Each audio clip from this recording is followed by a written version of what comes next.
शहर की ताज़ा तरीन खबरों के लिए सब्सक्राइब कीजिए EW नेटवर्क और बेल आइकॉन दबाना ना भूलिए। 22 मार्च 1982ला स्वर्गीय आमदार अण्णासाहेब पाटील माझ्या वडिलांनी आर्थिक निकषावरती आरक्षण मिळवायची मागणी राज्यकर्त्यांना त्यावेळेला केली होती। महाराष्ट्रातल्या विविध कानाकोपऱ्यामध्ये ही सगळी मंडळी त्या ठिकाणी समाज जमला होता। त्यावेळच्या सरकारने ज्या पद्धतीनं हे कुठल्याही मागण्या मान्य केल्या नाही आणि म्हणून आयुष्यामध्ये आपलं योगदान काय आणि जर प्रश्न समाजाचे सुटत नसतील तर मग आयुष्य आपलं राहण्यात अर्थ काय आणि म्हणून 23 मार्चला सकाळी वडिलांनी राहत्या घरी आपल्या आयुष्याचं बलिदान या चळवळीसाठी दिलं आणि म्हणून दरवर्षी आम्ही 23 मार्च हे वडिलांची पुण्यतिथी ही नवी मुंबईमध्ये आम्ही या ठिकाणी आयोजित करत असतो। या कार्यक्रमाला बहुतांश वेळेला राज्याचे असणारे राज्यकर्ते मंत्री उपस्थित राहतात, परंतु आचारसंहिता असली की मग त्या ठिकाणी आम्ही कुणालाही या ठिकाणी बोलवत नाही आणि माथाडी कामगार आणि आमच्या माथाडीचे सर्व परिवारातली मंडळी हितचिंतक या वेळेला उपस्थित राहतात। काल शिवसेनेचे प्रमुख उद्धवजी ठाकरे साहेबांना एक सदिच्छा भेट आम्ही द्यायला गेलो होतो। 2019च्या लोकसभेच्या निवडणुकीच्या निमित्ताने सातारा जिल्ह्यामधून माझ्या नावाची खूप चर्चा त्या ठिकाणी झाली होती आणि वस्तुस्थिती होती की सातारकरांना मोठ्या प्रमाणामध्ये परिवर्तन व्हावं अशी त्या ठिकाणी त्यांची मागणी आहे। साहजिकच आहे की सातारा जिल्ह्याची जी सीट आहे ही शिवसेनेच्या चिन्हावरती त्या ठिकाणी लढवावी असं शिवसैनिकांचं आणि शिवसेनेच्या नेत्यांचा आग्रह त्या ठिकाणी होता।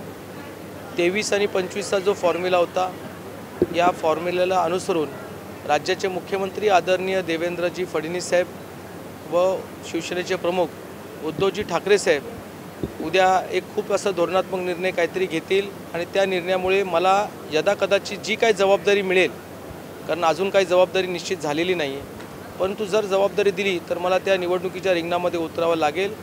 बहुतांश त्या ठिकाणचा मतदार हा माथाडी कामगार आहे आणि तिकडच्या असणाऱ्या जनतेला आता परिवर्तन हवं आहे। राजकारणामध्ये आपण सत्तेसाठी जातो येतो असं लोकांना वाटत असतं, परंतु मी स्वतः अण्णासाहेब पाटील आर्थिक विकास महामंडळाचं कॅबिनेट दर्जाचं पद आहे, त्या पदाच्या माध्यमातून महाराष्ट्रातल्या कानाकोपऱ्यामध्ये फिरतोय। मराठा समाजाला न्याय मिळाला पाहिजे त्यासाठी धडपड करतोय आणि ते प्रामाणिकपणे करतोय मुख्यमंत्र्यांच्या माध्यमातून। परंतु जर मुख्यमंत्र्यांना वाटलंच तर नक्कीच मला त्या ठिकाणी निवडणुकीला उभं राहावं लागेल। आता हा अंतिम निर्णय आहे ते राज्याचे मुख्यमंत्री आणि शिवसेनेचे प्रमुख उद्धवजी ठाकरे साहेब हे दोघंही त्या ठिकाणी एकत्रपणे घेतील।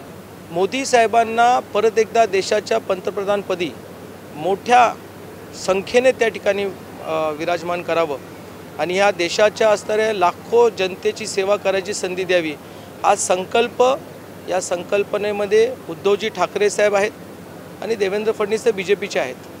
त्याच्यामुळे ह्या संकल्पामध्ये जो येणार तो या संकल्पामध्ये सामील होणार आहे आणि मी एक छोटासा कार्यकर्ता जर या संकल्पनेमध्ये सामील होऊ शकतो तर नक्कीच मला त्या ठिकाणी उतरावं लागेल।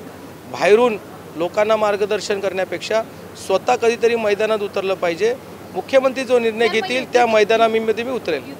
आता हा प्रश्न चिन्हावरती लढवायला लागते माझ्यापेक्षा आपण पत्रकार आहात, आपल्याला कल्पना आहे की चिन्हावर निवडणूक असते, युती म्हणून असते। भारतीय जनता पक्षाची आणि शिवसेनेची युती आहे आणि ती चिन्हावर लढवायची असते आणि दोघांचं एक चिन्ह नाही, दोघांचं दोन वेगवेगळे चिन्ह आहे। जर ती ज्या ठिकाणी साताराची जर जागा ही शिवसेनेसाठी असेल तर नक्कीच त्या चिन्हावरती लढवावं लागेल।